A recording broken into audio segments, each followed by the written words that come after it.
आप में से कितने लोग कोई भी अक्षर शुरू करते हैं तो उसके लिए एक स्टार्टिंग स्ट्रोक यूज करते हैं लाइक दिस। मान लीजिए आपको टी बनाना है,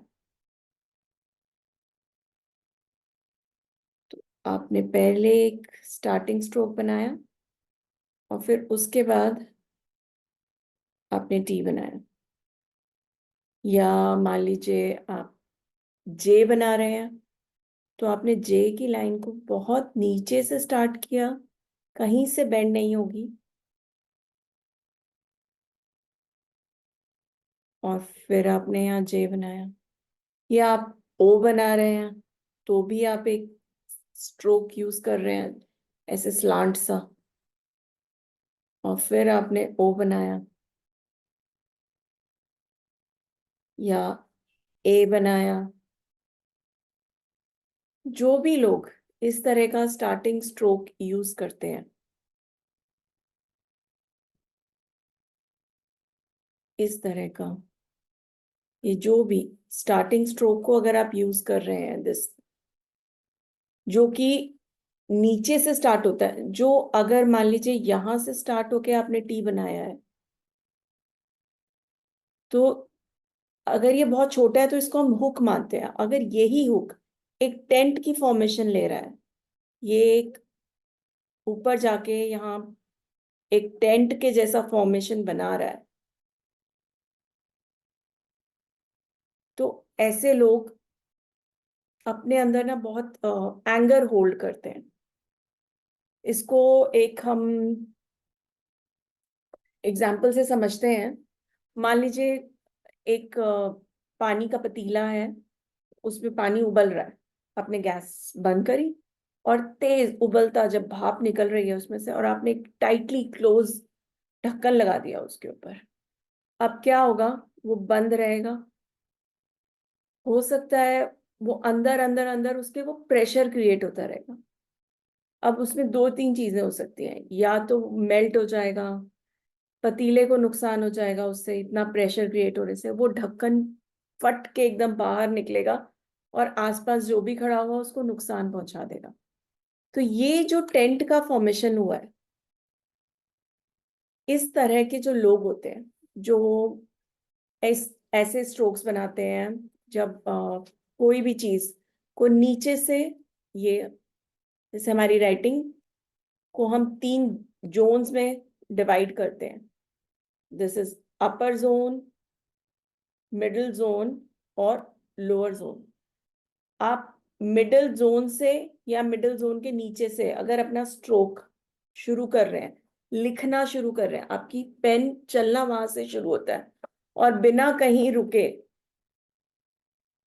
मैं इसकी बात नहीं कर रही जो यहाँ मुड़ गया, उसकी नहीं, जो एकदम सीधा स्ट्रेट आया, उस स्ट्रोक की बात कर रही हूँ। अगर ये इस तरह से आया तो इस तरह के लोग बहुत एंगर, एक उस पतीले की एग्जाम्पल जो मैंने आपको दी बॉइलिंग वाटर की, उस इतनी एंगर अपने अंदर होल्ड करते हैं और उसको, उससे वो खुद को नुकसान पहुंचाते हैं, उनका खुद का पर्सनालिटी में प्रॉब्लम हो जाती है। इसको हम बोलते हैं टेम्परेंस। और ये रिजेंटमेंट की तरह होता है। रिजेंटमेंट क्या होता है? जब एक कोई इंसान अपनी कोई पास्ट की मेमोरी, उसके साथ कुछ गलत हुआ है, मान लीजिए उसने कुछ ऐसा देखा है अपनी लाइफ में जो बहुत बुरा था, तो उस वो क्या करता है, इस तरह का स्ट्रोक अगर है तो वो क्या करता है, अपना सोचने लगता है कि ये, उसको एक एक्सक्यूज की तरह यूज करने लगता है और वो लोगों के साथ भी बुरा कर सकता है। उसके अंदर इतना गुस्सा भरा होता है कि आप उसके ऊपर से देख के बता भी नहीं सकते। कई बार चेहरे पे शो होगा, कई बार नहीं भी होगा, मगर इस एंगर को हैंडल करना इज वेरी डिफिकल्ट। और ये आपके आसपास सोसाइटी को, आप माहौल को, आपके स्पाउस को, पेरेंट्स को, मतलब सबके लिए ये चीज काफी नुकसानदायक है। प्लस उस खुद इंसान के लिए, वो, आप बीमार पड़ सकते हो। इतना गुस्सा जब आप होल्ड करते हो, रिसेंटमेंट क्या चीज है? जब आप बहुत देर तक कोई चीज, एक घाव जो आपके अंदर हुआ, उसको आपने ताजा रखा है पर अंदर से वो नासूर बन गया एक तरह से। तो ये इस तरह की सिचुएशन हो जाती है इन लोगों के साथ। तो ये बहुत डेंजरस सिचुएशन है। और अगर आपको ये आपकी हैंड राइटिंग में है तो कोशिश करिए उसको निकाल दीजिए, इस पे प्रैक्टिस करिए। और अगर आप किसी के साथ रिलेशनशिप में जा रहे हैं तो ये बहुत ऐसा पर्सन आपको कभी भी हर्ट भी कर सकता है, और वो एक्सक्यूज लेके हर्ट करेगा कि ये चीजें तो नॉर्मल है।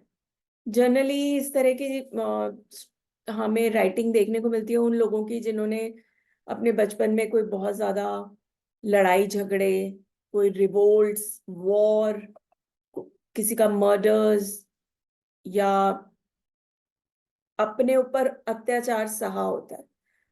तो ऐसे लोगों की राइटिंग में आपको ये वाली ट्रेट मिलेगी, और ये उनकी पर्सनालिटी में घुलती रहती है। अंदर अंदर अंदर अंदर एक वो अधजल लकड़ी से हो जाते हैं। तो सबसे पहले इसको होल्ड करना चाहिए, नहीं तो। और वहीं पर अगर ये स्ट्रोक ऐसे घूम के या थोड़ा सा ऐसे टेढ़ा होके, सॉरी,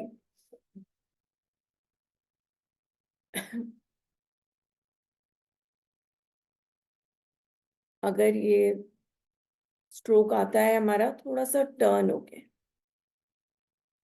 या ऐसे लंबा जाके, मतलब अगर ये सीधा टेंट नहीं बन रहा और आगे थोड़ा घूम के आ रहा है, तो तब उस केस में ये पर्सन अपना गुस्सा निकाल देता है। गुस्सा होल्ड करा हुआ है मगर वो उसको निकाल भी सकता है, और निकाल मतलब बात बात पे वो गुस्सा करेगा, तो वो अंदर अंदर ना होल्ड नहीं करता रहता।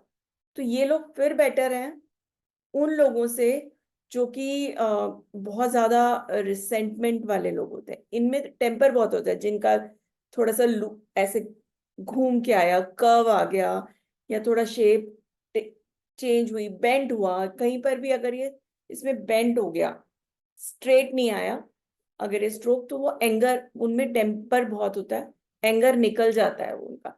वो गुस्सा करेंगे, मारेंगे पीटे, एक्सक्यूज वो भी लेंगे, चीजें उन्होंने भी बुरी देखी हैं इसलिए उनका स्ट्रोक इतना नीचे से गया है। वो उनके पास से चलती आ रही है चीज, वो एंगर को वो होल्ड करते चले जा रहे हैं। तो आई होप आप लोगों के जिसकी भी राइटिंग में होगा वो जस्ट टेक केयर, और इसको आप थोड़ा छोटा करिए। हाँ, इसको अगर आप ऊपर ले जाके, थोड़ा हुक की तरह यूज होता है, लाइक दिस, अगर ये थोड़ा छोटा होता है तो भी चलेगा। बट इतना मिडिल जोन से या मिडिल जोन के नीचे से जो स्ट्रोक शुरू हो रहा है, वो लोग काफी डेंजरस हो जाते हैं सोसाइटी के लिए और खुद के लिए भी। प्लस उनके अंदर काफी सारी प्रॉब्लम्स आ जाती हैं, आपको काफी सारे हेल्थ के इश्यूज शुरू हो जाते हैं उससे। तो इस राइटिंग सैंपल में अगर हम एल देखते हैं, एच देखते हैं, तो एक स्टार्टिंग स्ट्रोक में हल्का सा कर्व आ रहा है, एकदम स्ट्रेट नहीं है। तो ये पर्सन एंगर निकाल पा रहा है।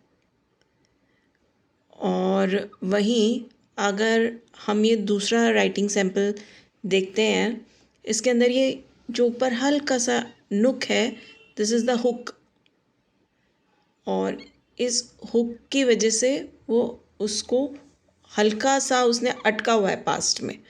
वहीं ये पर्सन प्रॉपरली नीचे से स्ट्रोक को लेके आ रहा है ऊपर तक, और एकदम स्लांट है, कहीं कोई कर्व नहीं है, अनइंटरप्टेड है। आई नो जिनकी राइटिंग में है आपको बहुत अनफेयर तरीके से ट्रीट किया गया है, बट दैट डजंट मीन कि आप भी उस तरह से सोसाइटी को ट्रीट करें। आपकी कोई गलती नहीं है अगर ये स्ट्रोक आपकी उस राइटिंग में है, दैट मीन्स आपकी गलती नहीं है। आपकी प्रोग्रामिंग ही ऐसे हुई है कि आपके अंदर वो आप निकाल नहीं पाए अपनी प्रॉब्लम्स को। सो जस्ट टेक केयर, और देखिए किस तरह से आप इसको ग्राफोथेरेपी के through, this is called graphotherapy, जब हम हैंडराइटिंग में चेंज करके अपना बिहेवियर में चेंज कर सकते हैं। और जैसे ही बिहेवियर में चेंज होता है तो हमारे आसपास का माहौल चेंज हो जाता है। सो लेट्स सी आप इसको कितना अच्छे से कर पाएंगे। और अगर उसके बाद कोई हेल्प की ज़रूरत है तो आप हमें कभी भी कांटेक्ट कर सकते हैं। कांटेक्ट डिटेल्स आपको यहाँ मिल जाएंगी डिटेल्स में, या आप डीएम कर सकते हैं। और ग्राफोथेरेपी एक बहुत अच्छा तरीका है जिसके थ्रू आप आपकी हैंडराइटिंग में से प्रॉब्लम्स को निकाल कर और आपकी इश्यूज, हेल्थ के issues, mental issues, emotional issues, physical issues, उनको सबको आप ठीक कर सकते हैं just with the help of graphotherapy. यानी कि हैंडराइटिंग और सिग्नेचर में से कुछ चीजों को बदलना। तो ये एक छोटा सा, देखिए कितना सिंपल सा स्ट्रोक है, मगर ये कितनी बड़ी चीज बताता है। तो ये एक और, कब मैं आगे फिर आऊंगी ग्राफ कुछ ना कुछ आपके लिए एक इम्पोर्टेंट सा टॉपिक लेके। तो स्टे ट्यून्ड और देखते रहें मेरे वीडियोस। लाइक करें, शेयर करें अपने फ्रेंड्स के साथ जिससे उनको भी हेल्प हो। Bye bye, see you.